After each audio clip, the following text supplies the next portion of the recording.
Hello बच्चों, कल हमने कॉलिगेटिव प्रॉपर्टीज पढ़ ली थी। 3 कॉलिगेटिव प्रॉपर्टी पढ़ी हमने कल। Relative lowering of vapour pressure, depression in freezing point, elevation in boiling point. ठीक है, एक प्रॉपर्टी हमारी बची हुई है, दैट इज ऑस्मोटिक प्रेशर। वो हम आज इस वीडियो में पढ़ने वाले हैं। ठीक है, तो osmotic pressure and osmosis and osmotic pressure. सबसे पहले बच्चों आपको पता होना चाहिए व्हाट इज ऑस्मोसिस। ऑस्मोसिस किसे कहते हैं? ठीक है, एक पहले बहुत छोटा सा एग्जांपल मैं आपको बता रही हूँ। अगर मान लीजिए किशमिश को आपने पानी में डिप कर दिया और ओवरनाइट पूरी रात आपने उसको डिप करके रख दिया, ठीक है, तो क्या होगा? सुबह आप देखोगे तो वो किशमिश क्या होती है बच्चों, वो फूल जाती है। ठीक है, वो फूल जाती है। तो वो क्यों फूल गई है? उसके अंदर जो पानी के वाटर के जो मॉलिक्यूल्स थे वो उसके अंदर चले गए, क्योंकि जो किशमिश के अंदर का जो सोल्यूशन है वो बहुत कंसंट्रेटेड है, और जो किशमिश की मेम्ब्रेन है वो एक काम करती है सेमी परमेबल मेम्ब्रेन का, और उसके थ्रू सॉल्वेंट के मॉलिक्यूल्स उसके अंदर गए और वो फूल गई। तो ये जो प्रोसेस हुआ, ये इसे हम कह रहे हैं ऑस्मोसिस। ठीक है, अब जैसे हमने यहाँ पे देखो, हमने यहाँ पर 2 सॉल्यूशन लिए हुए हैं। एक लिया है हमने बच्चों, हाँ, एक डाइल्यूट सॉल्यूशन है और एक कंसंट्रेटेड सॉल्यूशन है। डाइल्यूट सॉल्यूशन लेंगे आप यहाँ पर, या आप प्योर सॉल्वेंट भी ले सकते हैं। ठीक है, डाइल्यूट सॉल्यूशन या प्योर सॉल्वेंट, और यहाँ कंसंट्रेटेड सॉल्यूशन है। तो इसमें क्या होगा? डाइल्यूट सॉल्यूशन की साइड से यहाँ पर कंसंट्रेटेड सॉल्यूशन की तरफ सॉल्वेंट के मॉलिक्यूल्स थ्रू दिस मेम्ब्रेन, ये बीच में एक मेम्ब्रेन लगाई हुई है, this is semi permeable membrane. इस मेम्ब्रेन के थ्रू सॉल्वेंट के मॉलिक्यूल्स फ्लो करेंगे डाइल्यूट सॉल्यूशन से कंसंट्रेटेड सॉल्यूशन की तरफ। कब तक करेंगे? जब तक दोनों की कंसंट्रेशन सेम नहीं हो जाएगी। तो ये जो फ्लो हो रहा है, flow of solvent molecules from dilute solution to the concentrated solution is called osmosis. इस प्रोसेस को हम क्या कहते हैं? ऑस्मोसिस कहते हैं। ठीक है, अच्छा, अगर मान लीजिए ये तो हो गया ऑस्मोसिस। What is osmosis? अब टर्म है, एक और हमारे पास टर्म है, that is osmotic pressure. Osmotic pressure क्या होता है? देखो सॉल्वेंट के मॉलिक्यूल इधर फ्लो कर रहे हैं बच्चों। अगर मान लो यहाँ पे इस साइड में एक प्रेशर अप्लाई कर दूं, यहाँ पे एक प्रेशर लगा देते हैं हम, तो क्या होगा? एज्यूम करके देखो, क्या होगा? एज्यूम करके देखो, क्या अगर हम यहाँ पे प्रेशर लगाएंगे तो ये जो फ्लो ऑफ सॉल्वेंट मॉलिक्यूल्स इधर हो रहा है ये रुक जाएगा। आप यहाँ से प्रेशर लगाओगे तो ये जो फ्लो होगा वो इसको रोक देगा।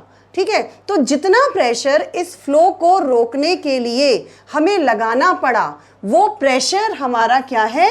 ऑस्मोटिक प्रेशर है। वो प्रेशर क्या होता है?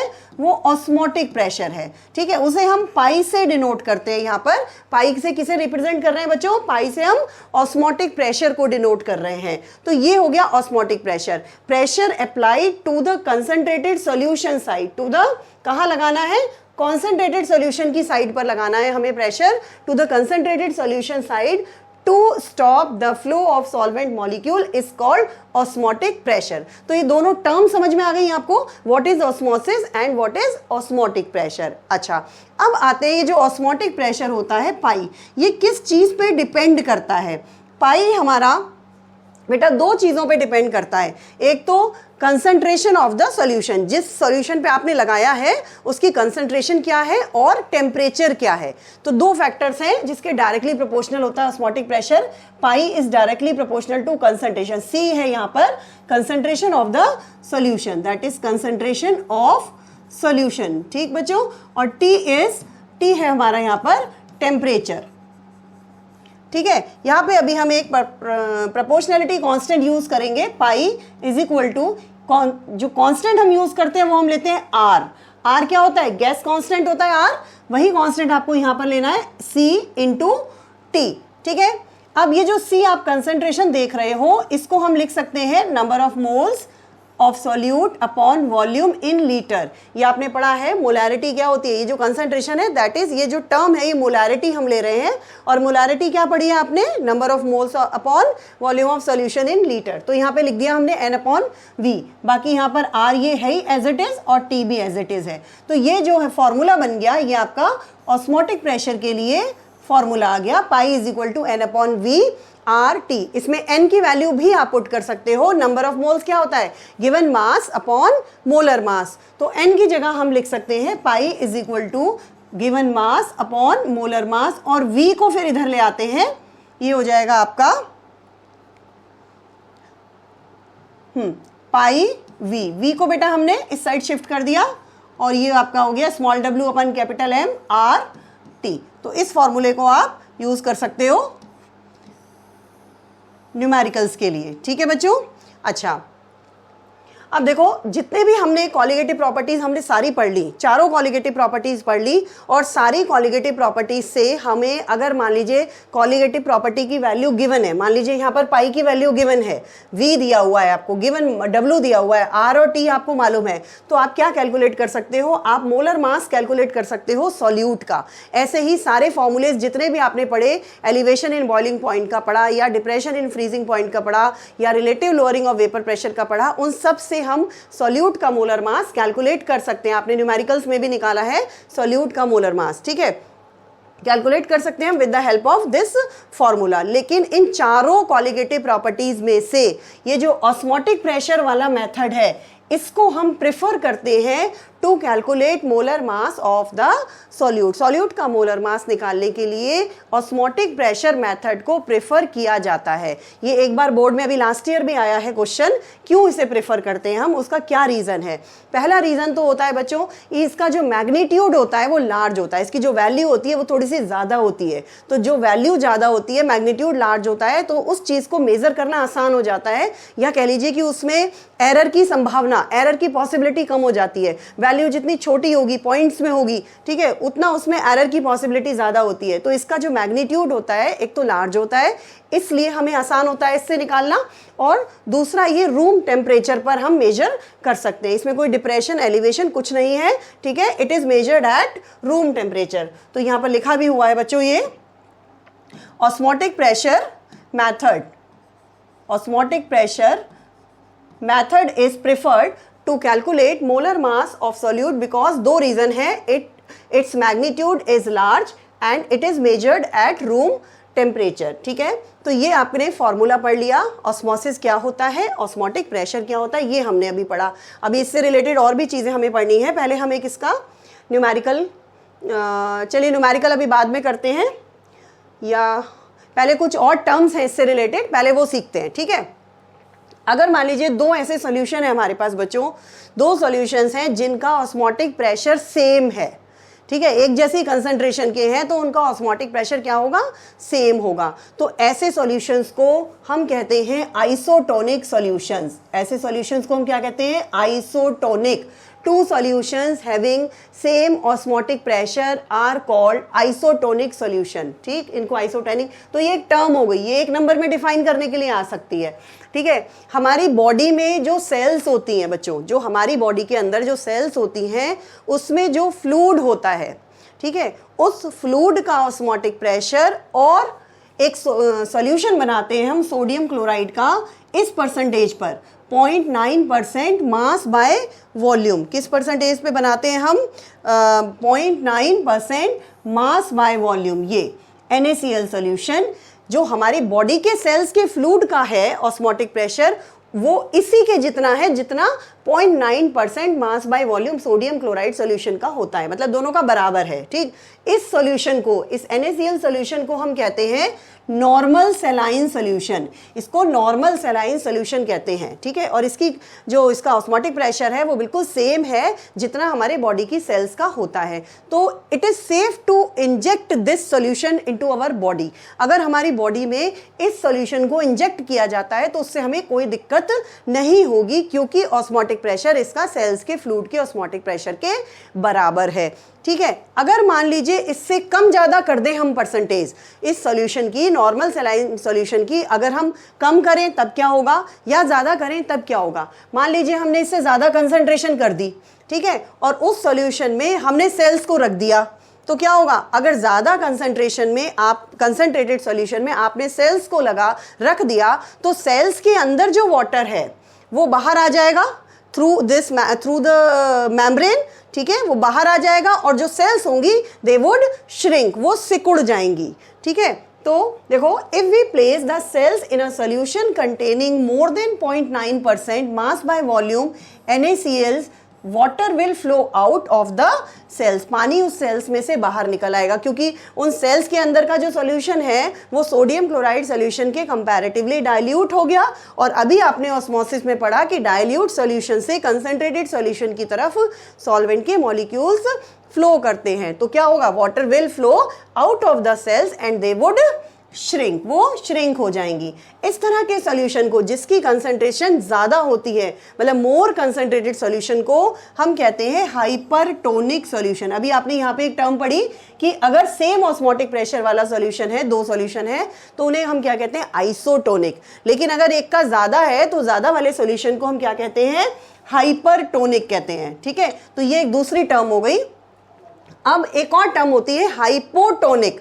हाइपोटोनिक में क्या होगा, अगर हम कंसंट्रेशन इससे कम ले लें, अभी तो क्या किया था, इससे ज्यादा लिया था हमने, है ना।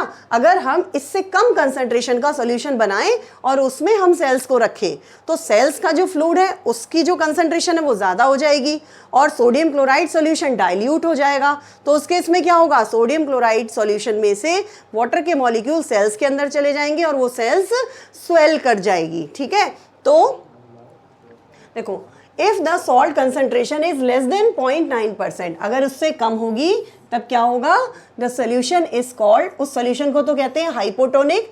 एंड होगा क्या, water will flow into the cell, तब वाटर सेल्स के अंदर चला जाएगा और वो स्वेल कर जाएगी।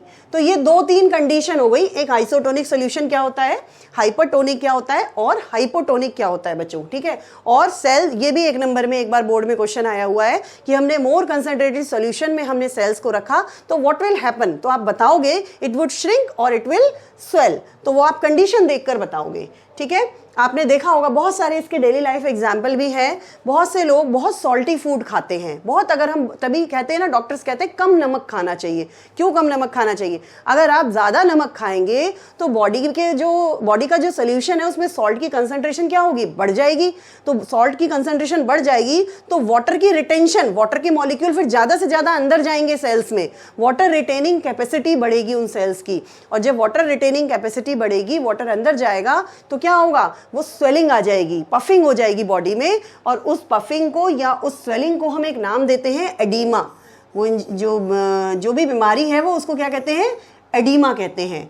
ठीक है, तो ये तो हो गया बेटा ऑस्मोसिस और ऑस्मोटिक प्रेशर के बारे में। ठीक, इसके बाद आता है हमारे पास रिवर्स ऑस्मोसिस। एक और टर्म आती है रिवर्स ऑस्मोसिस। रिवर्स ऑस्मोसिस क्या होता है, रिवर्स ऑस्मोसिस में अगर मान लीजिए, जैसे यहाँ पर देखो हमने जो प्रेशर लगाया था, ये वाला जो प्रेशर था, इसमें देखो ये पाई जो हम लगा रहे थे ये तो था exact osmotic pressure which is required to stop the flow of solvent molecules, उसको तो हमने कहा ऑस्मोटिक प्रेशर। अब मान लीजिए हम जो प्रेशर अप्लाई कर रहे हैं वो ऑस्मोटिक प्रेशर से ज़्यादा लगा दें, अगर हम यहाँ पर जो प्रेशर अप्लाई कर रहे हैं वो ज़्यादा है ऑस्मोटिक प्रेशर से, तब क्या होगा, आप ज़्यादा प्रेशर लगाओगे तो इसमें से सॉल्वेंट के मॉलिक्यूल इसकी तरफ फ्लो करने लगेंगे, उल्टा हो जाएगा। जो प्रोसेस ऑफ ऑस्मोसिस है वो रिवर्स हो जाएगा। ठीक है, तब उसी प्रोसेस को हम क्या कहते हैं, रिवर्स ऑस्मोसिस। तो ये कंडीशन है, कब होगा ये, when the pressure applied to the solution side is more than osmotic pressure, the direction of osmosis is reversed, वो रिवर्स हो जाएगी डायरेक्शन उसकी, और तब हम उस प्रोसेस को क्या कह रहे हैं, रिवर्स ऑस्मोसिस कह रहे हैं। ठीक है, यहाँ पर आ जाते हैं अब हम। अच्छा, ये रिवर्स ऑस्मोसिस हो गया। रिवर्स ऑस्मोसिस के बच्चों कुछ एप्लीकेशंस भी हैं। एक तो देखो ये लिखा हुआ है, मैंने दो एप्लीकेशन लिखे हुए हैं, desalination of sea water. Sea water में से अगर हमें सॉल्ट बाहर निकालना है, ठीक है, तब हम रिवर्स ऑस्मोसिस के मेथड से निकालते हैं। और दूसरा है वाटर प्योरीफायर। आपने घरों में लगा हुआ है ना आरओ सिस्टम, उसको हम क्या कहते हैं, आरओ सिस्टम कहते हैं, वाटर प्योरीफायर। तो वो आरओ जो है वो रिवर्स ऑस्मोसिस से टर्म हमें मिली है, उसमें जो मेम्ब्रेन लगी होती है वो रिवर्स ऑस्मोसिस के थ्रू प्रोसेस करती है, जिससे हमें बिल्कुल प्योर वाटर मिलता है। ठीक है, और ये एक बच्चों सेल्यूलोज एसीटेट, एक ये मेम्ब्रेन का नाम लिखा हुआ है मैंने, which can be used as semi permeable membrane. तो ये आपको लर्न करना है। ठीक है, तो ये हो गया ऑस्मोसिस के से रिलेटेड चीज़ें, जितनी भी टर्म्स थी। अब एक क्वेश्चन कर लेते हैं, न्यूमेरिकल भी आएगा इस पर। Calculate the osmotic pressure in pascal exerted by osmotic pressure हमें निकालना है, ठीक है। क्या निकालना है हमें? ऑस्मोटिक प्रेशर बच्चों निकालना है, यानी कि पाई कैलकुलेट करना है हमें, ठीक है। और पास्कल में निकालना है prepared by dissolving 1 gram of polymer, यानी कि सोल्यूट का मास W हमें दिया हुआ है 1 ग्राम ऑफ मोलर मास 185,000, ये हमारे पास मोलर मास दिया हुआ है इस सोल्यूट का। एंड वॉल्यूम हमें गिवन है, वॉल्यूम इज 450 मिलीलीटर।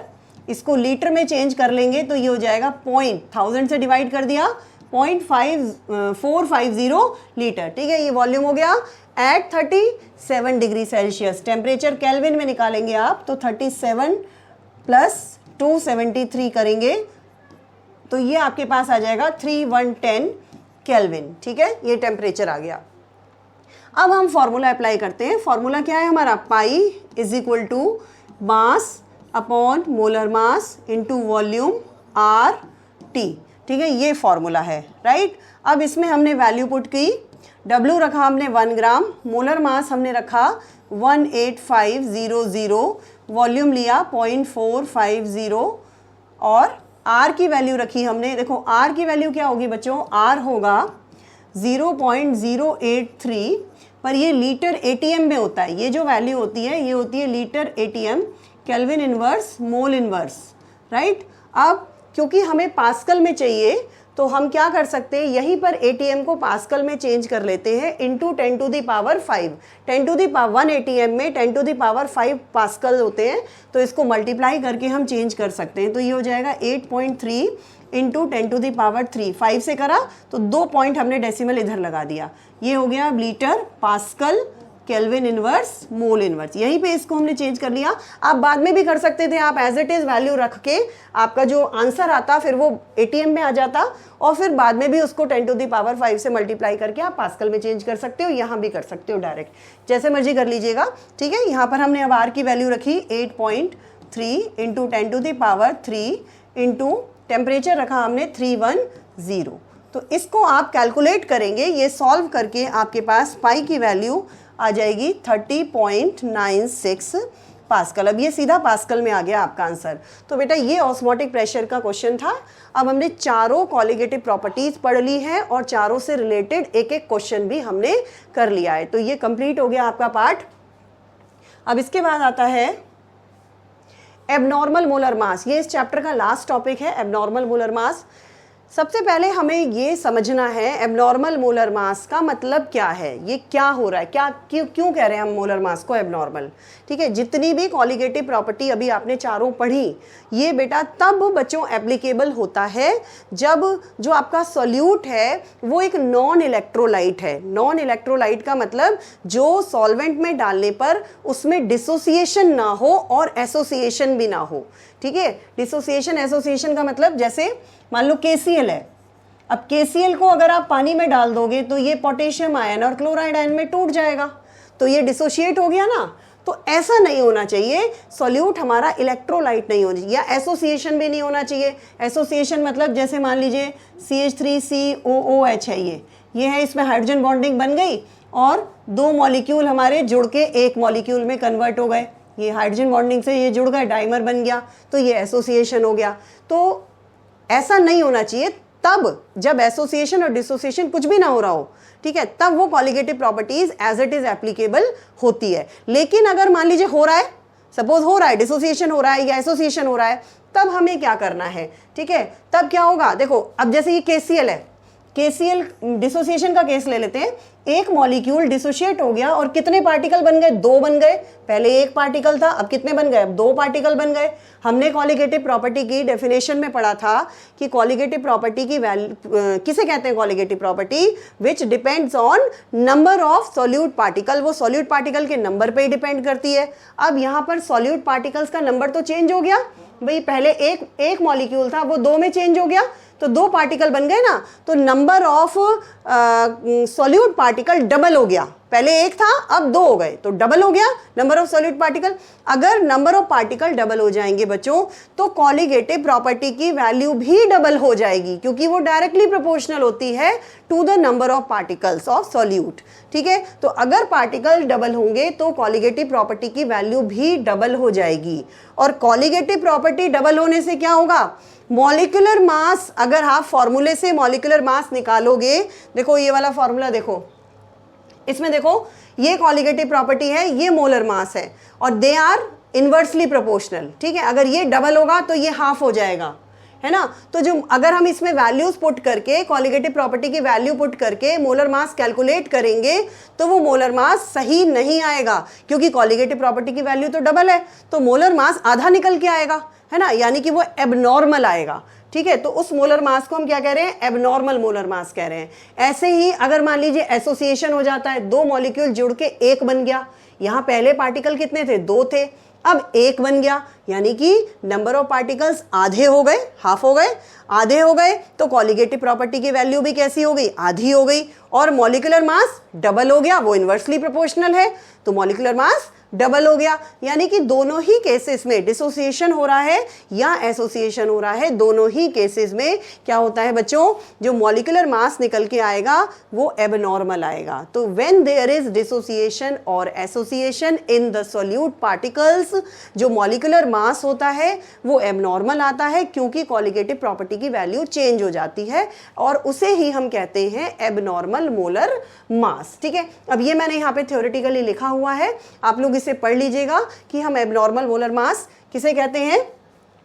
ठीक है, अच्छा, अब एबनॉर्मेलिटी, कितनी एबनॉर्मेलिटी आएगी, अभी तो हमने पढ़ लिया कि डिसोसिएशन होगा या एसोसिएशन होगा तो एबनॉर्मेलिटी आएगी। ठीक है, तो मॉलिक्यूलर मास एबनॉर्मल आएगा, कितनी आएगी वो डिपेंड करेगा किस पर, एक्सटेंट ऑफ डिसोसिएशन पर या एसोसिएशन पर, मतलब कितना डिसोशिएट हो रहा है या कितना एसोशिएट। जरूरी थोड़ी है कि आपने सॉल्यूट डाला वो सारा का सारा डिसोशिएट हो गया 100% या सारा का सारा एसोशिएट हो गया 100%, ऐसा नहीं है ना, कुछ परसेंटेज हो सकती है कि कितना डिसोशिएट हो रहा है, कितना एसोशिएट हो रहा है, तो उसी के हिसाब से एबनॉर्मेलिटी भी आएगी। तो हम ये कह सकते हैं कि जो एबनॉर्मेलिटी है इन मोलर मास वो किस पे डिपेंड कर रही है, एक्सटेंट ऑफ एसोसिएशन पे या डिसोसिएशन पे डिपेंड कर रही है, और उस एक्सटेंट ऑफ एसोसिएशन और डिसोसिएशन को हम एक फैक्टर से डिनोट करते हैं, that is called went half factor.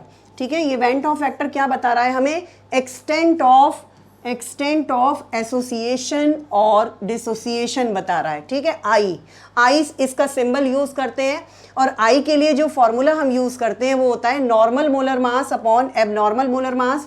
Normal molar मास कौन सा होगा, जो आप मॉलिक्यूलर फॉर्मूले से निकालेंगे, जैसे C6H5COOH बेंजोइक एसिड है मान लीजिए, तो बेंजोइक एसिड के मॉलिक्यूलर फॉर्मूले से जो आप मास निकालेंगे वो निकलेगा नॉर्मल मोलर मास। ठीक है, और जो कॉलीगेटिव प्रॉपर्टी के फॉर्मूले से निकालोगे मोलर मास वो होगा एबनॉर्मल मोलर मास। तो दोनों को डिवाइड करके आप आई की वैल्यू कैलकुलेट कर सकते हो। ठीक है, या तो इससे निकालेंगे हम आई की वैल्यू, या एक फॉर्मूला और होता है ये आई के लिए, number of particles after dissociation और association divide by total number of particles before dissociation और एसोसिएशन। जैसे KCl है, KCl की बात करें, हम एक एग्जांपल लेते हैं, KCl डिसोशिएट हो गया, KCl हमने डिसोशिएट कर दिया, क्या बना K प्लस Cl-, तो आफ्टर डिसोसिएशन कितने पार्टिकल्स हैं, 2, तो I की वैल्यू आ गई 2, और पहले कितने थे बिफोर डिसोसिएशन 1, तो 2/1 दैट इज 2 आ गई। तो I की वैल्यू KCl के लिए कितनी हो गई, 2 हो गई। अच्छा, डिसोसिएशन कभी भी होगा, देखो डिसोसिएशन में कभी भी एक पार्टिकल एक से तो ज़्यादा में ही ब्रेक होगा, 2 में, 3 में, 4 में। ठीक, तो I की value for dissociation I is always greater than 1। Dissociation के लिए जो I की वैल्यू होती है वो हमेशा ग्रेटर देन 1 होती है, एंड फॉर एसोसिएशन के लिए I की वैल्यू हमेशा लेस देन 1 आएगी। ठीक है, इसको नोट करिएगा बच्चों, I की value for dissociation is greater than 1 and for association is less then 1। ठीक है, तो ये हुआ I निकालने के लिए। अब अगर मान लीजिए हमें आई हमने निकाल लिया और हमें कॉलिगेटिव फार्मूले के से ही हमें ठीक मॉलिक्यूलर मास निकालना है, तो हमारे फार्मूले में थोड़ा सा चेंज हो जाता है। जो कॉलिगेटिव प्रॉपर्टीज़ के फॉर्मूलेज हैं, 4 फार्मूले मैंने ये चारों कॉलिगेटिव प्रॉपर्टी के लिखे हुए हैं, इन चारों में आप आई से मल्टीप्लाई कर देंगे बस। आई क्या है? वेंटो फैक्टर है। जैसे relative lowering of vapour pressure का फॉर्मूले में आई इंटू मोल फ्रैक्शन हो जाएगा, यहाँ पर आई इंटू के बी इंटू एम हो जाएगा, यहाँ आई के एफ एम हो जाएगा, यहाँ आई एन आर टी हो जाएगा। तो आई से सब में मल्टीप्लाई करेंगे अगर आप, तब आप कॉलिगेटिव प्रॉपर्टी से सॉल्व करेंगे, कोई भी वैल्यू निकाल रहे हैं आप तो वो ठीक आएगी। ठीक है, इन फॉर्मूलेज को हमें अप्लाई करना है इन केस ऑफ डिसोसिएशन और एसोसिएशन। ठीक है, तो हमारे फॉर्मूले ये वाले यूज होंगे। ओके, अच्छा इसके बाद बेटा अल्फा, एक टर्म, एक चीज और है वेरिएबल अल्फा, हमें निकालने को भी आता है। अल्फा क्या होता है? अल्फा होता है degree of, alpha is the degree of dissociation और एसोसिएशन। डिग्री ऑफ डिसोसिएशन, कितना डिसोशिएट हो रहा है। डिग्री ऑफ डिसोसिएशन भी हो सकता है या एसोसिएशन भी हो सकता है। ठीक है, मतलब ये कितना डिसोशिएट होगा, कितना एसोसिएट होगा। तो अल्फा निकालने के लिए 2 फॉर्मूले मैंने यहाँ पर लिखे हुए हैं, ये आपको नोट करने हैं। I-1 अपॉन n-1, ये यूज करेंगे आप फॉर्मूला फॉर डिसोसिएशन।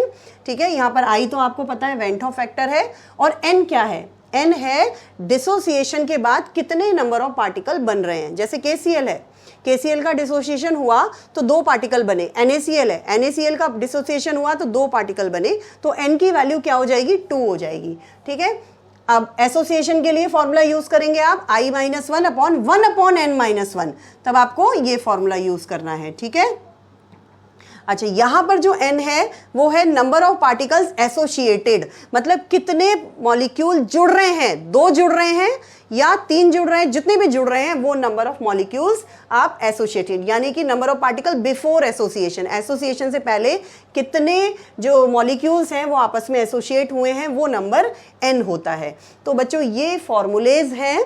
अब इससे रिलेटेड हम एक क्वेश्चन भी सॉल्व करेंगे। ठीक है, एक क्वेश्चन लिखा हुआ है 2 ग्राम बेंजोइक एसिड डिजोल्व्ड इन 25 ग्राम बेंजीन। 2 ग्राम बेंजोइक एसिड का मतलब स्मॉल w आपको दिया हुआ है 2 ग्राम। ठीक है, 25 ग्राम बेंजीन यानी सॉल्वेंट का मास आपको दिया हुआ है 25 gram. Shows a depression in freezing point equal to, यानी कि KF की वैल्यू, डेल्टा TF की वैल्यू आपको दी हुई है, ये आपका हो गया delta TF। Depression in freezing point कितना दिया हुआ है? 1.62 केल्विन, और KF की वैल्यू गिवन है 4.9 केल्विन किलोग्राम मोल इनवर्स।